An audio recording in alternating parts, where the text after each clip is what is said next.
ಹೊಸ ವರ್ಷ ಯುಗಾದಿ ಹಬ್ಬದ ಹಿನ್ನೆಲೆಯಲ್ಲಿ ಶಿವಮೊಗ್ಗದಲ್ಲಿಂದು ನೇತಾಜಿ ಸುಭಾಷ್ ಚಂದ್ರ ಬೋಸ್ ಯುವ ಟ್ರಸ್ಟ್ ವತಿಯಿಂದ ಉಚಿತವಾಗಿ ಸಾವಯವ ಬೇವು ಬೆಲ್ಲವನ್ನು ಹಂಚಲಾಯಿತು. ಹೂವಿನ ವ್ಯಾಪಾರಿಯೂ ಆದ ಟ್ರಸ್ಟ್ ಅಧ್ಯಕ್ಷ ಸುಭಾಷ್ ಯುಗಾದಿಯ ಹೂವು ಹಣ್ಣು ಖರೀದಿಗೆ ಆಗಮಿಸಿದ ಗ್ರಾಹಕರಿಗೆ ಉಚಿತವಾಗಿ ಸಾವಯವ ಬೆಲ್ಲವನ್ನು ನೀಡಿದರು. ಯುಗಾದಿಯ ಹೊಸ ವರ್ಷದಲ್ಲಿ ಕಷ್ಟ ಮತ್ತು ಸುಖವನ್ನು ಸಮಾನವಾಗಿ ಸ್ವೀಕರಿಸುವ ಪ್ರತೀಕವಾಗಿ ಬೇವು ಬೆಲ್ಲವನ್ನು ರಾಸಾಯನಿಕ ರಹಿತ ನೈಸರ್ಗಿಕ ಕೃಷಿಯನ್ನು ಬೆಂಬಲಿಸುವ ಉದ್ದೇಶದಿಂದ ಸಾವಯವ ಬೆಲ್ಲವನ್ನು ಗ್ರಾಹಕರಿಗೆ ಉಚಿತವಾಗಿ ಹಂಚಲಾಯಿತು.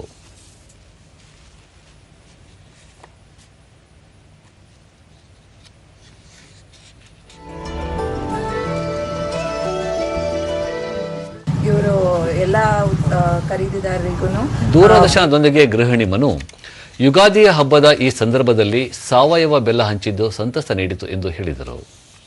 ಸಾವಯವ ಬೆಲ್ಲನ ಉಪಯೋಗಿಸೋದು ತುಂಬ ಒಳ್ಳೆಯದು ಅನ್ನೋದು ಎಲ್ರಿಗೂ ಗೊತ್ತಿರುವಂಥ ವಿಷಯ.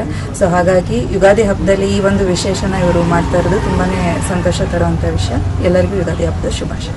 ದೇಶದ ಕೃಷಿಕ ಸಿದ್ದಲಿಂಗೇಶ್ವರ ಇತ್ತೀಚಿನ ದಿನಗಳಲ್ಲಿ ಕೇಂದ್ರ ಸರ್ಕಾರ ರಾಸಾಯನಿಕ ರಹಿತ ನೈಸರ್ಗಿಕ ಕೃಷಿಗೆ ಹೆಚ್ಚಿನ ಮಹತ್ವ ನೀಡುತ್ತಿದೆ. ಈ ವೇಳೆ ನೈಸರ್ಗಿಕ ಕೃಷಿಯ ಬಗ್ಗೆ ಜಾಗೃತಿ ಮೂಡಿಸುತ್ತಿರುವುದು ಸ್ವಾಗತಾರ್ಹ ಎಂದು ಅಭಿಪ್ರಾಯಪಟ್ಟರು. ಉಚಿತವಾಗಿ ಕೊಡ್ತಾ ಇದ್ದಾರೆ. ಇದು ಒಂದು ತುಂಬಾ ಒಳ್ಳೆ ಕಾರ್ಯ. ಇಂಥ ಕಾರ್ಯನ ಎಲ್ಲರೂ ಕೈ ಜೋಡಿಸಿದ್ರೆ ನಮ್ಮ ದೇಶ ಮುಂದುವರೆದು ಒಳ್ಳೆಯ ರಾಷ್ಟ್ರ ಆಗಕ್ಕೆ ಉತ್ತೇಜನ ಬರುತ್ತೆ ಅಂತ ಅನ್ಕೊಂಡಿದ್ದೀನಿ.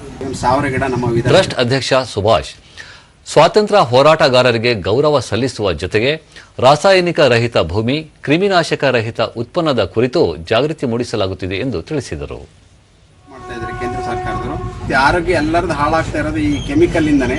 ಸಾವಯವ ಕೃಷಿ ಉತ್ಪನ್ನದಿಂದ ಆರೋಗ್ಯ ಚೆನ್ನಾಗಿರುತ್ತೆ. ಹಾಗಾಗಿ ಯುಗಾದಿ ಹಬ್ಬದ ಶುಭಾಶಯಗಳೊಂದಿಗೆ ರೈತರು ಸಾವಯವ ಕೃಷಿಯ ಅಭಿವೃದ್ಧಿಗೊಳಿಸ್ಕೊಂಡು ತಾವು ಅಭಿವೃದ್ಧಿ ಮಾಡಬೇಕು, ಜನಗಳ ಆರೋಗ್ಯವನ್ನು ಅಭಿವೃದ್ಧಿ ಮಾಡಬೇಕು ಅಂತ ಕೇಳ್ಕೊಳ್ತಾ ಇದ್ದೀನಿ. ನಮಸ್ಕಾರ.